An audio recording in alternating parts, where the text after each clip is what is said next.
It's been a week or so since I put up a new video. I've just been busy with life, as is everybody else in the world right now.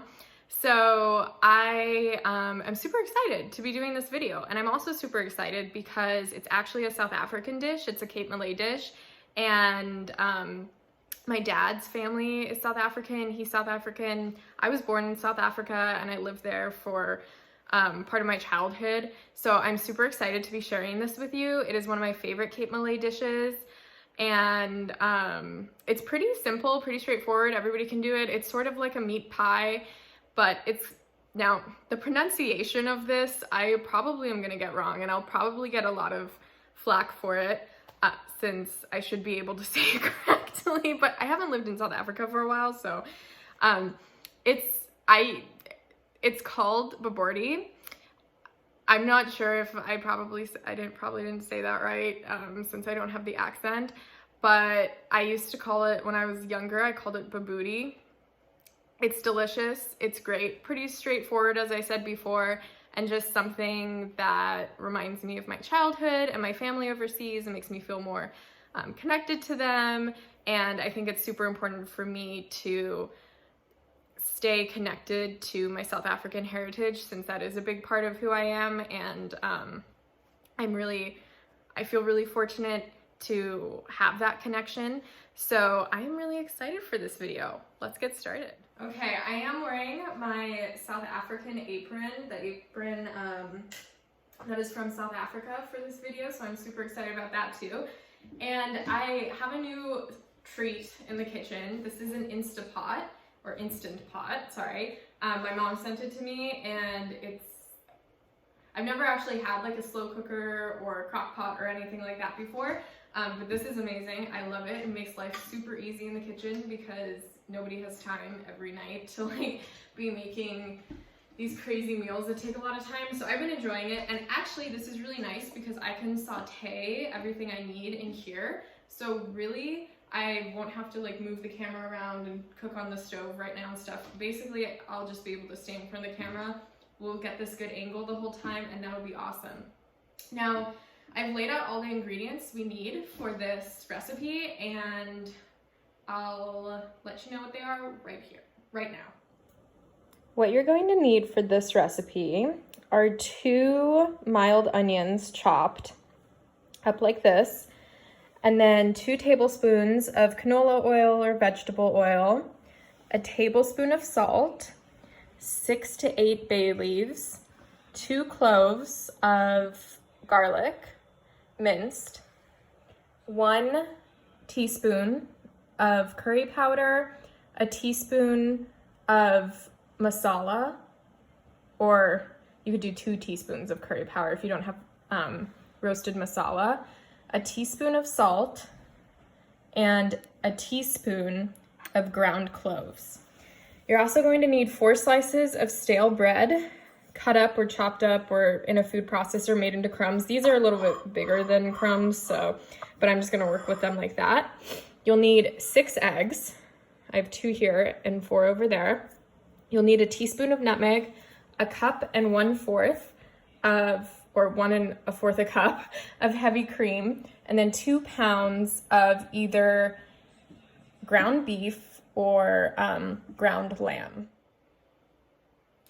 So the first thing I'm going to want to do is set my oven to 355 degrees Fahrenheit. Once that is all set and it's preheating, I'm then going to take a skillet or a pan on the stove and heat it to medium-high heat. In this case, I'm using my Instant Pot. And I'm going to take 2 tablespoons of canola oil or vegetable oil, and I'm going to put it in the skillet or the Instant Pot. And if you are going to use an Instant Pot, this is on saute mode, just in case you want to do that. But again, this is usually done on the stove. I just wanted everybody to be able to see me, since there's not a ton of room for the camera near the stove. Okay, so that's heated up a little bit. Then I'm going to take my 2 medium onions that I chopped up. I'm going to put them in. And I'm going to saute these for a couple minutes, a few minutes, until they're translucent. so they're a little see-through, but you don't want them to get golden brown. You just want them to be translucent.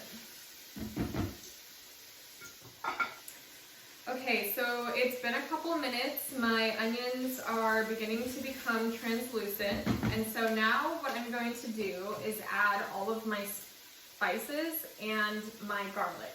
So I'm going to take my 2 garlic cloves that have been minced or chopped up. I'm going to put them in, mix them around with my onions.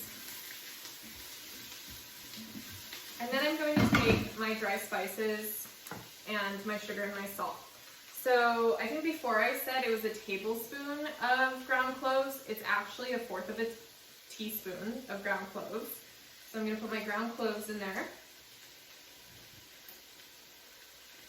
And then I'm going to take my 1 teaspoon of curry powder. If you want to use turmeric, you can use turmeric. That's often used in this. I just didn't have turmeric. My 1 teaspoon of roasted masala.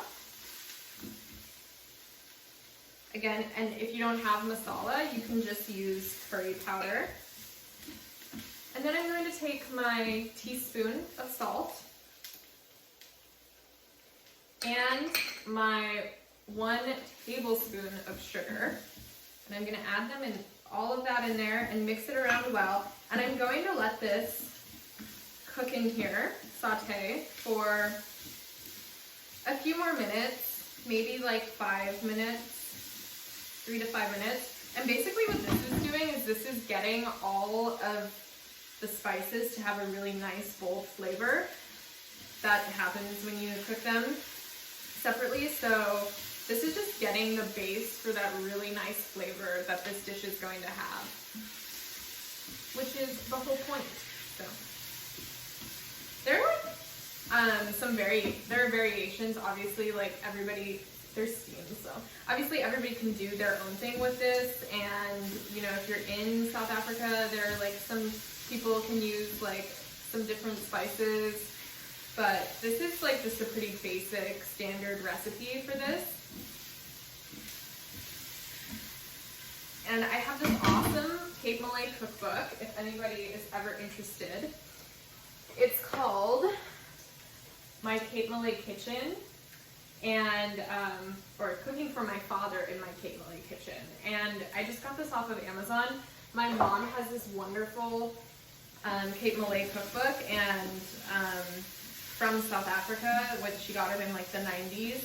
And that's a classic, but we couldn't find it anywhere. I don't think they make it anymore. So I just got this one, and it's been really great. So if you're ever interested, that has a lot of awesome dishes. You want to be careful that nothing's burning or sticking to the bottom of the pan. So try to keep, or the pot, so, or the whatever you're using. So try to keep it on medium heat. You don't want this to burn.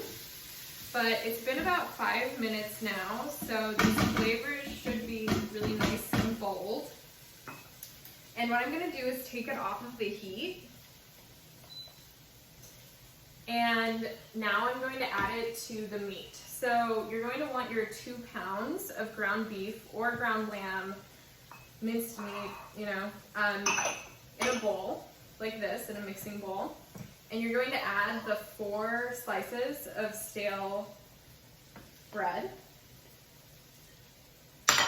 And then you're also going to add 2 eggs to this. This is almost like, you know, just like getting it to be a meatloaf-like texture. It's the same idea here.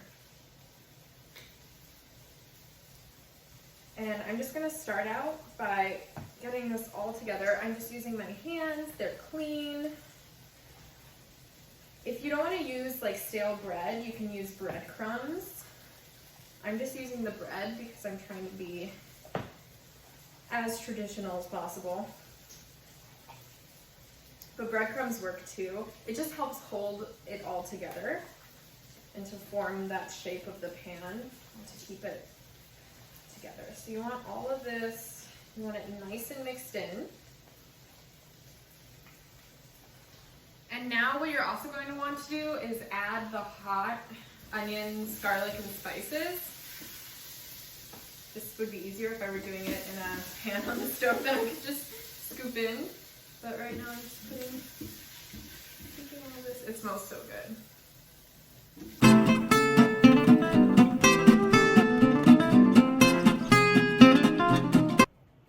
And then you're going to mix the onion and all the spices in with the beef or the lamb or whatever kind of meat you're using.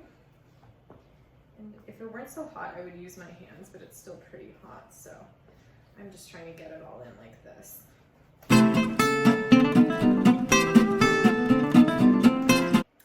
Okay, so now that I have my meat mixed in with my onions, the bread, the eggs, all the spices, I'm going to be placing it in an oven-proof dish and then putting it into the oven, which is at 355 degrees, and that'll be for like 20 to 30 minutes to let it set and cook a little bit.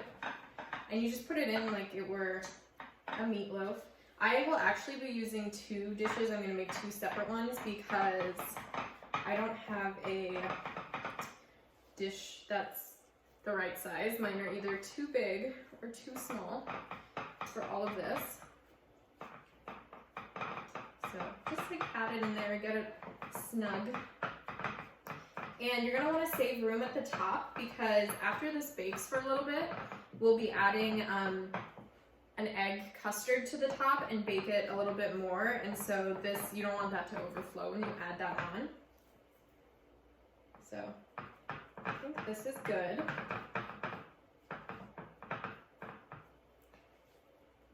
And then I'm going to take some of my bay leaves and I'm going to place them on top in there to get some flavor. I'm just going to do like 5 of the bay leaves. Okay, now this is going to go in the oven again for 20 to 30 minutes at 355 degrees, and then we're going to take it out and continue with the rest. So while we're waiting for the meat to cook in the oven, we can go ahead and make the egg custard topping. You're going to need 4 eggs, 1 1/4 cup of heavy cream, and then a teaspoon of nutmeg, ground nutmeg, a bowl and a whisk or a fork, whatever you use to whisk with. So yeah, basically you just put the 4 eggs into the bowl. I'm gonna have to put those somewhere. I have to say that South African food is some of my favorite food in the whole world, and I was really lucky that after we moved to the States, my mom, who isn't South African, but loves the food as well, continued to make South African foods for me and my brother growing up because, yeah, it's just like some of the most amazing food. And I have really, really fond memories from it. Now I have the 4 eggs and now the nutmeg. My grandmother in South Africa, Granny Gray I call her, and the milk, she makes the best lamb. And I mean like the best lamb. She also makes the best bone marrow and some of the best curries. She and my aunts, Aunt Sharon and Aunt Valina, make amazing South African food. And I have to say that like my favorite food in the whole world, I'm somebody who has a lot of favorite foods in the world, I will admit, but if I had to choose one that I can only eat for the rest of my life, it would be my Granny Gray's lamb. I just like, it's addicting. I don't even know like how to describe it. It's the best thing ever. And then also her bone marrow. My favorite thing as a kid was the bone marrow she made. And like it grosses a lot of people in the States out, like I don't know. But a lot of cultures eat bone marrow. A lot of people eat bone marrow. It's not that weird. It's actually like super nutrient rich because obviously it's bone marrow. And it's delicious. So if you like are kind of like picky with your food, I would just say to try things because some of the best food in the world are things that like we just don't eat over here in the States that often, like in classic American cooking. So maybe one day I'll make a bone marrow video with her recipe. I also really want to make a lamb video with her recipe, but I'm just like afraid it's not going to be the same as hers. There's just something really special that she does. And you know, maybe it's one of those things where somebody who you love and admire so much makes you something, and like that adds to the goodness of the food. So that could be a reason, because other people have made me lamb and bone marrow and like lamb sort of like the South African way, and it's just not the same to me. So I think it definitely has something to do with Granny Gray. So I love you, Granny Gray. Thank you for that, for all those good memories as a kid. And I'll be getting your recipes from you, so maybe I'll do a video on that. Okay, so we've just whisked this now. This bowl's like a little small, so I'm not trying to whisk too hard, but you just want everything to be mixed in. And then that is what it looks like. And we'll wait a couple more minutes until the other things are out of the oven to do the rest. Okay, so it's been about 25 minutes. I have pulled the meatloaf out of the oven. I guess it's, oh, that was loud. It's not actually meatloaf, but that's what they call it in the recipe book. So I've pulled it out of the oven, and now I'm going to take my egg custard. I have 2 here because my pan wasn't big enough. And I'm going to pour it over the meat.